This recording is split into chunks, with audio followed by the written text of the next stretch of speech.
रावलपिंडी में पाकिस्तानी सेना का जो हेडक्वार्टर है, इसके अंदर का वीडियो अब आपको दिखाते हैं। हमले से पाकिस्तानी सेना को बड़ा नुकसान पहुंचा है।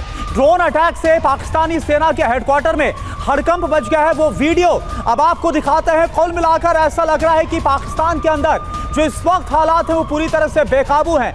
या जो अंदरूनी इस वक्त पाकिस्तान के अंदर बिखराव देखने को मिल रहा है। ये देखिए तस्वीरें आपके सामने है पाकिस्तानी सेना का जो हेडक्वार्टर है रावलपिंडी में, वहां पर कैसे सब कुछ तहस नहस हो गया है।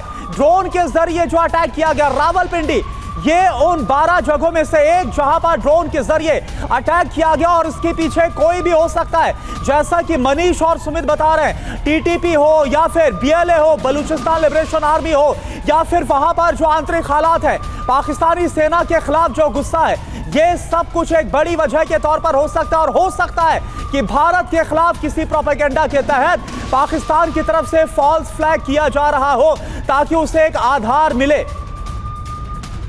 तो देखिए, दो बड़ी खबरें और दो तस्वीरें आपके सामने किस तरह से एक के बाद एक पाकिस्तान के अहम शहरों पर ये ड्रोन अटैक हुए। लाहौर की पहली तस्वीर आप देख रहे हैं, आर्मी कैंट एरिया में ड्रोन से हमला होता है। और दूसरी तस्वीर आप देखिए किस तरीके से जहां पर आर्मी के यानी कि सेना के हेडक्वार्टर में हड़कंप मचा हुआ ड्रोन अटैक के बाद से दूसरी तस्वीर है रावलपिंडी की।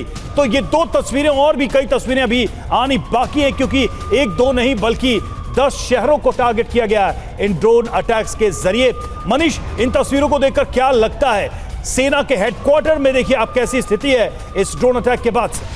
बिल्कुल, देखिए दो तस्वीरें, दो अलग अलग, एक लाहौर की तस्वीरें, दूसरी रावलपिंडी की तस्वीरें। रावलपिंडी में जब आप आर्मी हेडक्वार्टर की बात करते हैं, यानी पाकिस्तान में अगर कोई एक जगह जहां सबसे अधिक सुरक्षा है, जहां पर सबसे अधिक एयर डिफेंस सिस्टम है, जहां पर सबसे अधिक सेना की ताकत है, अगर उस जगह पर जाकर ड्रोन अटैक कर ले रहा है तो आप समझ जाइए कि पाकिस्तान की असली एयर डिफेंस की क्या हैसियत है, क्या औकात है, कि वहां पर एक देसी वर्जन जो है वो ड्रोन जाकर और पाकिस्तान में रावलपिंडी में आर्मी हेडक्वार्टर पर जाकर अटैक कर ले रहा है। और इसलिए पाकिस्तान में इस बात की बेचैनी छाई हुई है, दहशत है कि आखिरकार कहां गए हमारे एयर डिफेंस सिस्टम, कहां गए चीन के दिए हुए वो फाइटर जेट, वो क्यों ना उस लोकल ड्रोन को रोक पा रहे हैं। लेकिन बात वही है कि अचानक पाकिस्तान के ऊपर इतनी बड़ी मुसीबत आ गई है, उसे समझ में कुछ भी नहीं आ रहा है। लेकिन यही बात है कि पाकिस्तानी फितरत को हमें ध्यान रखना होगा। पाकिस्तानी फितरत के तहत इस पाकिस्तान के इस फॉल्स फ्लैग ऑपरेशन को वो भारत पर बदनाम करने के लिए इस्तेमाल करना चाहेगा अंतर्राष्ट्रीयकरण के तौर पर। दूसरी बात है, पाकिस्तान के अंदर सवाल यहां पर यह भी है कि यकीन कौन करेगा पाकिस्तान पर? पाकिस्तान तो कुछ भी कह सकता है। कैसा कैसा प्रोपेगेंडा फैलाया गया ऑपरेशन सिंदूर को लेकर,